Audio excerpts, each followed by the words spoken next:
الذين آمنوا وتطمئن قلوبهم بذكر الله ألا بذكر الله تطمئن القلوب. Bismillahirrahmanirrahim. Assalamualaikum warahmatullahi taala wabarakatuh. Alhamdulillah wassalatu wassalamu ala asyrafil anbiya'i wal mursalin wa ala alihi washabbihi ajma'in.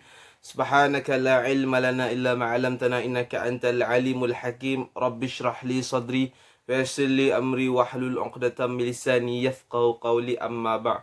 Pertama sekali bersyukur kita kepada Allah Subhanahu Wa Taala kerana dengan limpah dan nikmat kurnianya diizinkan lagi untuk kita bertemu dengan bulan Ramadan pada tahun 2020 dan juga diizinkan olehnya untuk kita teruskan kehidupan kita untuk beramal ibadat di dalam bulan yang penuh dengan barakah ini, dan juga dapat kita terus mencari redanya dan juga mencari keampunannya.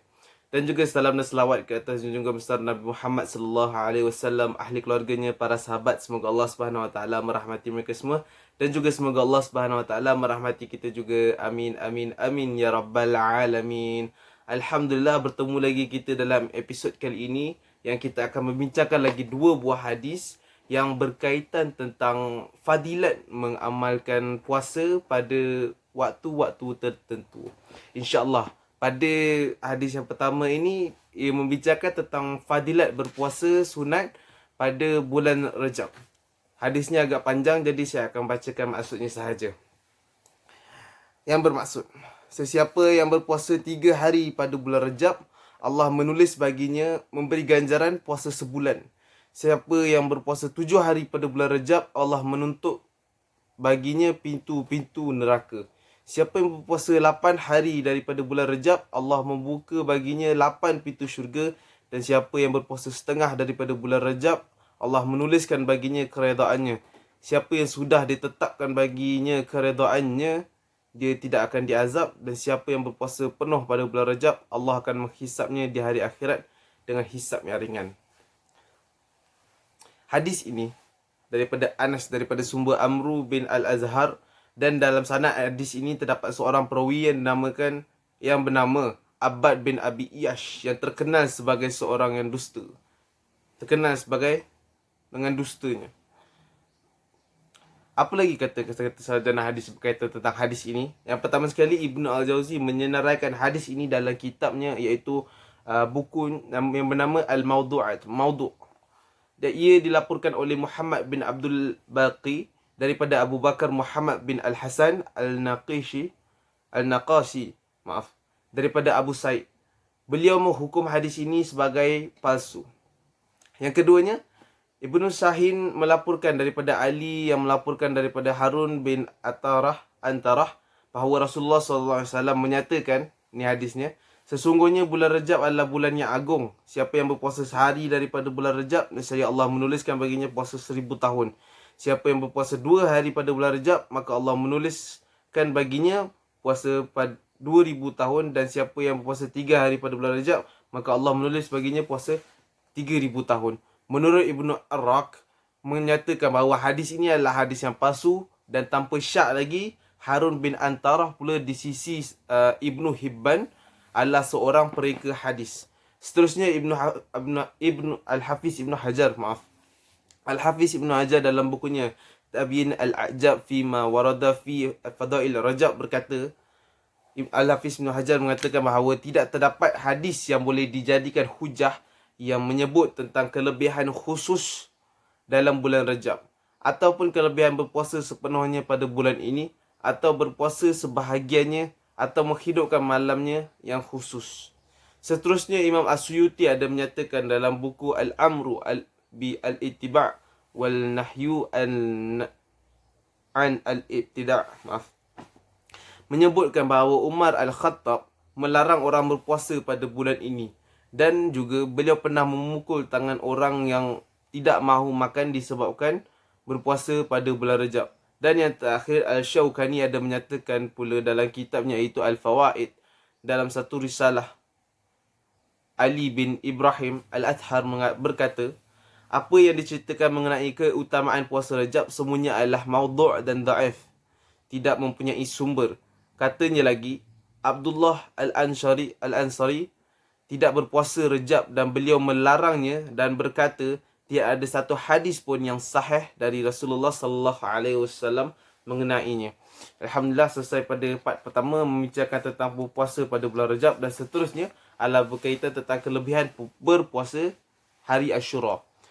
Terdapat sebuah hadis yang menyatakan tentang fadilat puasa hari Ashura ini, yang berbunyi, yang juga hadis yang panjang, dan juga saya akan bacakan maksudnya sahaja. Siapa yang berpuasa pada hari Ashura 10 Muharram, Allah akan tulis pahala ibadat baginya selama 60 tahun dengan puasa dan qiyamnya, dan siapa yang berpuasa pada hari Ashura akan diberi pahala 1000 malaikat, dan siapa yang berpuasa pada hari Ashura akan diberi pahala 1000 orang yang menunaikan haji dan umrah. Apa kata sarjana hadis berkaitan tentang hadis yang baru saya bacakan ini?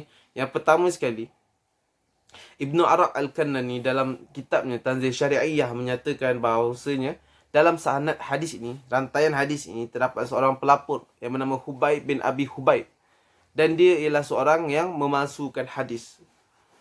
Sekilas pandang, jika kita melihat kepada hadis, ada hadis-hadis yang sahih menyatakan tentang keutamaan tentang berpuasa pada pada hari-hari Ashura ini. Sebagai contohnya, ada hadis daripada Ibnu Abbas menceritakan apabila Rasulullah datang ke Madinah, beliau melihat orang Yahudi berpuasa pada hari Ashura, lalu beliau bertanya, apakah ini?